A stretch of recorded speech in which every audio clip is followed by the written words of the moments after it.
Performing on that stage, going on with all my complications, not being able to sing, get through a song, the whole performance, and then singing the way that I sang, my voice just came out, the rain was just like washing over me, and I felt alive just being on stage for the first time in a long time. I was back being me, doing what I do.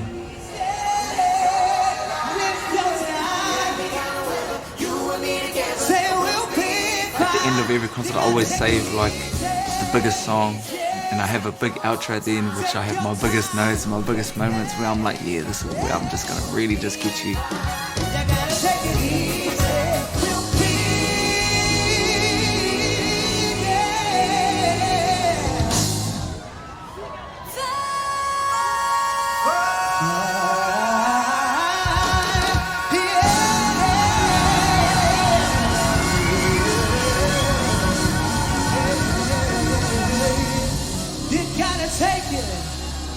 Hold up, my name is a break.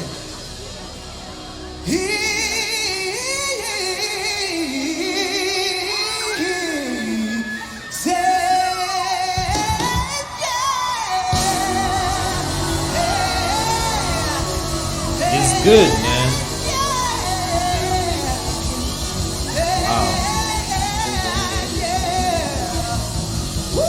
I don't know, but I think that I like his voice after the operation than before. I think I like it better. I think the tone sounds much more richer and better now than before.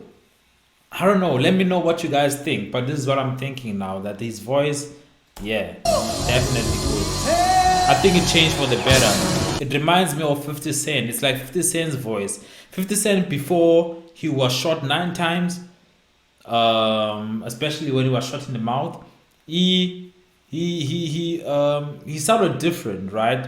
But not saying that him being short was a good thing, but I'm saying that it contributed to his vocal ability and his uniqueness and that sort of uniqueness in his voice and how he pronounced words and the swag that came with it, and it's just a instrumental voice.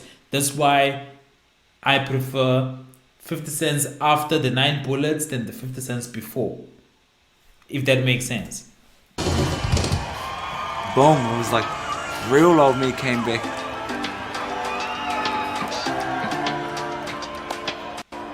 Man, I'm back. I actually thought that my voice was gone, and so that was it was really emotional. And I haven't gotten emotional much at all. Biggest relief, performing in the way that I performed, it was incredible. And then, just more things come up, more health issues, and back in hospital. Just in this last 2 days, I've really lost weight, and I'm getting skinnier and skinnier. What I'm realizing more now is that the journey is far from over.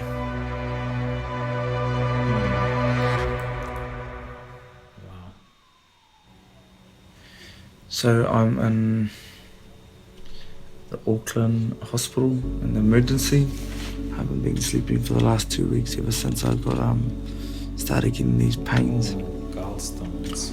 Just in this last 2 days, I've really lost weight and I'm getting skinnier and skinnier. I'm pushing my stomach out right now. I hate this. I just want to eat good, I want to put weight on, I want to be healthy. Yo, this journey is tough. Stan will need another operation for his gallstones, then heads to Ratana to another. Ratana Park is the centre of where our family comes back to. It's where the church started. So I have a big connection back there. Uncle Tahi, he's been a health inspiration for both my mum and myself. Oh, this smells nice, hey? It's different. Really nice. Nutritional yeast uses flavouring for vegan dishes. Hey. Yeah. He was the first call, when I found out I had cancer. He rang me up and he goes, boy, we can heal our bodies with our kai and everything like that. So ever since I got my stomach out, I think it was actually the second operation that really turned me off food. But now even looking at a burger, if I smell it, I can spew up. Now I crave broccoli, spuds and kumara and onions. I needed to go back there and see him and see what he does and see how he lives so that it could help me and also learn too. I feel like a lot of our people and a lot of people in the world today, including myself, This right here looks so much like, except maybe, yeah, but it looks so much like South Africa. Like, this looks like a regular South African neighborhood, especially yeah, like South African suburb. This is how some of them looks like. But of course, these are like old, you know. We also have old houses like this. This is like your old type of architecture. But yeah, are constantly abusing our bodies and are constantly abusing ourselves, and we're not living except that we don't have like a lot of electrical cables like this on the street. This is a lot. There's a lot of electrical cables on the street just on top of you. But to our full potential. other than We're that, eating yeah. crap, and that crap is, you know, doing things to our bodies. It's making us lethargic. It's affecting our brains, and it's affecting the way that we see ourselves and like just function in everyday life. You know, our mental state. It's affecting everything. But like I'm at the beginning of my journey, and I'm starting to understand more, and I'm starting to get it more that it's so important to look after myself. And here I am about It to is important. have a lolly. I went to Pack and Shake and got these to show you. Like I said, I'm at the beginning of my journey. We can go with our food, so we just I fast love and Stan's just humour. go on liquids. We can go out with our food. You're training that mind to, you're strengthening yourself. Yeah. And I think that's the problem with people now. They're weak. Tahi. Tahi does not have the mutant origin, but has lost his father, brother, and two sisters. I think because my body is telling me I don't got a choice. So if I did have a choice, I wouldn't have went this way. If my body wasn't saying no to the bad food. People see me, they either think that I'm on pee, Right. or I'm sick, or like just like too skinny. And the natural thing for most Māori and Polynesian people, the natural thing is have a pie or have a thing, and I'm like, oh man, you don't even know. Obviously I'm not going to tell them, oh yeah, I had cancer, so I can't really eat that, I got no stomach. I can But imagine why? that to the marae, and like, do you have anything vegetarian? They'll almost laugh at you like, yeah, vegetarian. Really? Is it really like that? Or back then? Is it really like that? Like, what's with this Mahu, Maudi, whatever cultures that you guys have there that people frowned upon when they want something different than what the normal cultural society has?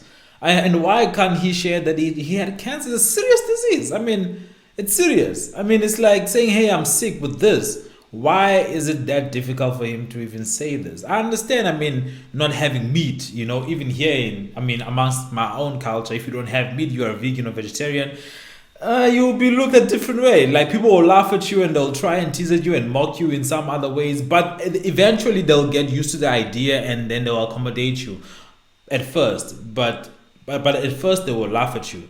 I mean, try and mock you some way or another. But out of good intention, not out of like, we hate you or anything. It's just that, hey, look, what's up? You're different. What happened? And they'll be curious and ask you a lot of questions like, what happened? Why all of a sudden you're not eating meat? They'll want to know more, and then so that they can understand. If you can explain it to them, then they're like, okay, cool, we understand. Go ahead, it's your thing, you know.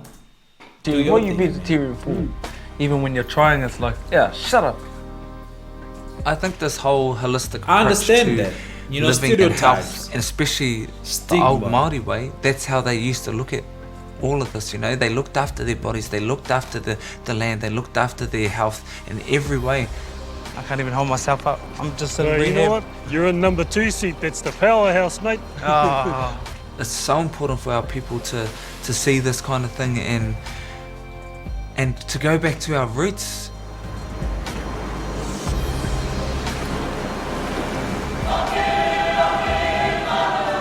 I love that sport. I used to do it when I was in high school. But trust me when I tell you this, that I cannot swim. Don't judge me. It's an African thing or a black South African thing.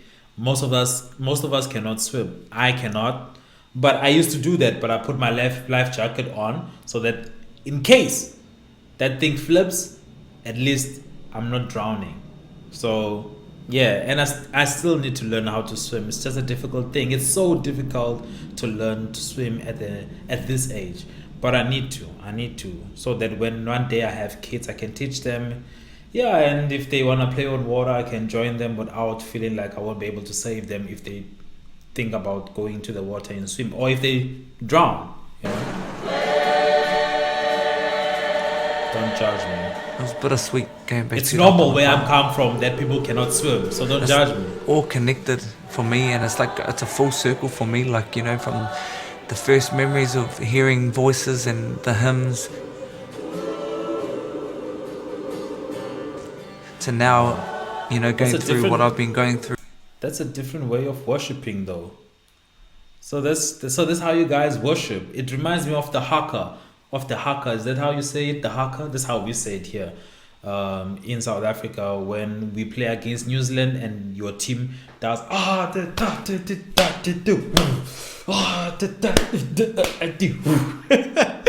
don't even know. Actually, I must learn that. I must react to the haka and learn the words and get to understand maybe how. Yeah, I should do that. That's actually dope. Because the last time I heard the haka was quite a long time ago. Maybe during the 2020 World Cup in was it Japan or China? I can't remember. But yeah. Through But I'm not and going back this. there. So this it's is like a it's cultural beautiful thing that you shake reminder your of hand where I like come this. What from does this and, mean? You know, what's important and the things that got me started.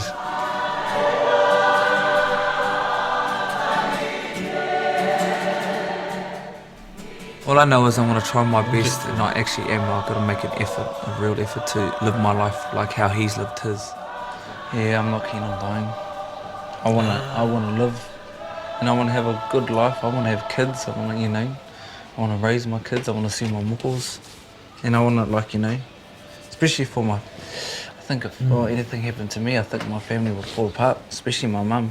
Yeah. Because my mum's like right hand man. I'm still figuring out how to eat, what to eat. You know, I've still got New so Zealand many is more so challenges clean, ahead of me. green. Shit, man, this is a long journey.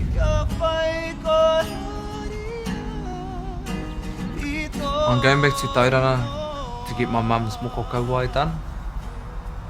Her moko kauwai is going to represent both her and I, and just our journey with both having cancer, and it's just about representing new life, the river of God, and just, you know, healing and new beginnings.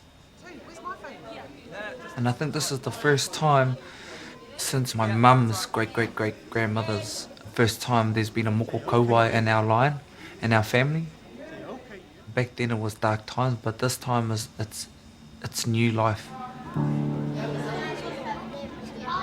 What is a I'm moko really close to my mum, like really close. Like I'm definitely her favourite. But we're the closest for so I can many see reasons that. because we're the same. We've been through the same things. I think we've come out of ugly places. She's been with me, obviously, since day dot. She's my mum. But like in terms of my career and everything that I do, I couldn't do anything without my mum. It's quite emotional. I didn't think it was going to be that emotional.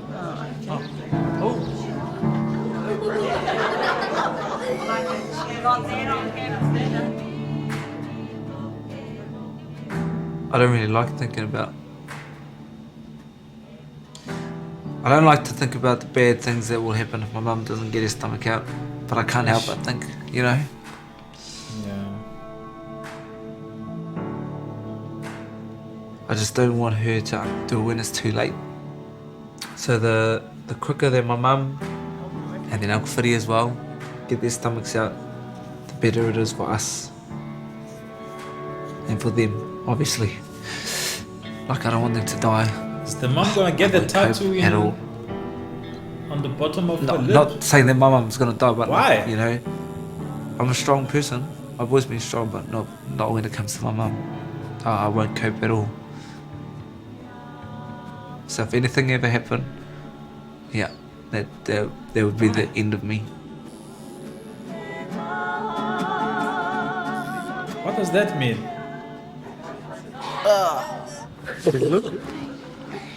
Yeah, it's nice as. Kia ora whānau, Yo. my family.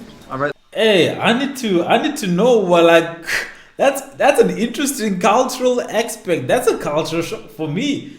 Why the thingy? Why the tattoo on your face? Like, especially the bottom. What does that signify? Like, the song a day is before I it a found out that I had preference? cancer. Is It was it a actually tradition? just I was writing about a song about mum.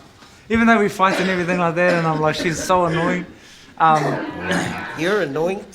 Just like everything that she's gone through, not just, you know, going through cancer, but just as a mother. We'll never understand, but I fully appreciate you, mummy, and I love you. So this song I wrote for my mum. Probably means more now because now we've gone through cancer together. Together, yeah, go on, man. I mean, it's not a good thing, but like we're alive. I'm skinny, so whatever. I like the openness, man. It's beautiful. Never sung this before. Mama, you're the best in the world. You're more than diamonds and pearls. Held me in my weak times. You kept my head held high. I think I've reacted to this song, Always right? been my Is it the song called Thank You? Always been the only woman to ever have my heart. I wanna say thank you. Yeah. Beautiful song. No, it will never. Wow, it's even never beautiful now that I'm be seeing it enough. performed for the first time live. Yeah, you correct me when I'm wrong. You tell me that girl ain't right for me. Tell me to look my best when I look underdressed. To remind me I am strong to forgive when I'm wrong. Oh, you pray for me, pray for me. Oh, Thanks. love it when you pray for me. Thank you, Mama. You've been patient with all of us. But we love you eternally. You always seem to find a way to let me know that you love me. Yeah, man. No matter how far away you are with me. Say I would say thank you. No, it will never, no, never be enough. Beautiful, man. This guy Stan, I like him even more now. Thanks. Let's thank you. Here we go. The beginning. The beginning. So good. Well, get a lot of word. The Stan is Hey, how's it going? 1, 2, 3. Wow. I'm just like, I can't wait to perform again. Beautiful documentary. Beautiful. Oh, you know, like, that would have been a thing for you. No, it's funny because even singing that song when you're getting your muck, I was tired. But I think I just need a crowd to scream my name. Oh. Then you get more energy, right? All right then. Cute.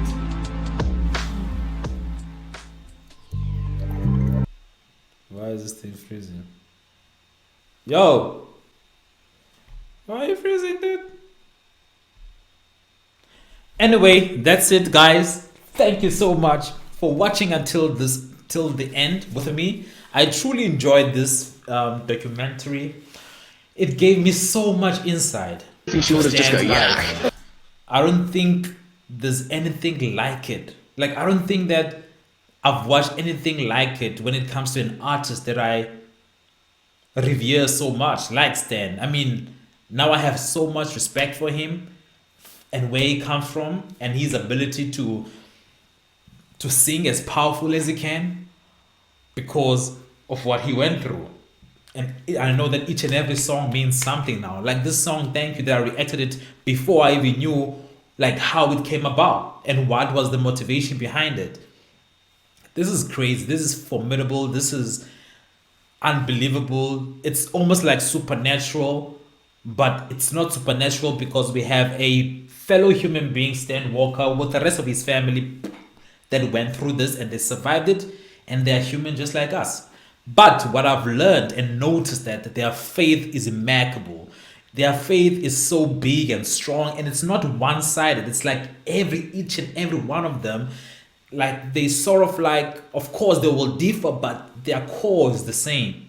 And that is very important. I want for myself, my family, my kids, the rest of my family from my father and my mother's side, I wish for us to have this core, because this is very rare in today's age, you know, because we are all busy and preoccupied most of the time, that we don't have time to meet and sit and have fellowship and just have these conversation and chat and get to know each other in a very much deep level, where we are open and have the ability to advise and give courage and motivate and change each other's perception when it comes to certain beliefs, right? Because they mention a lot about their culture, that they went against it, but the reason why they had to is so that their family can be healed, so that the future generation can live on without having to suffer the same tragedy or trials and tribulation caused by this disease or this gene that is within their gene pool as a family.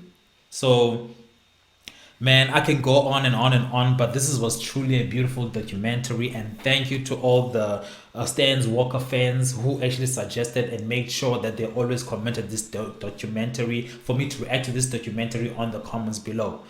This was definitely a plus. This was fire. This was great.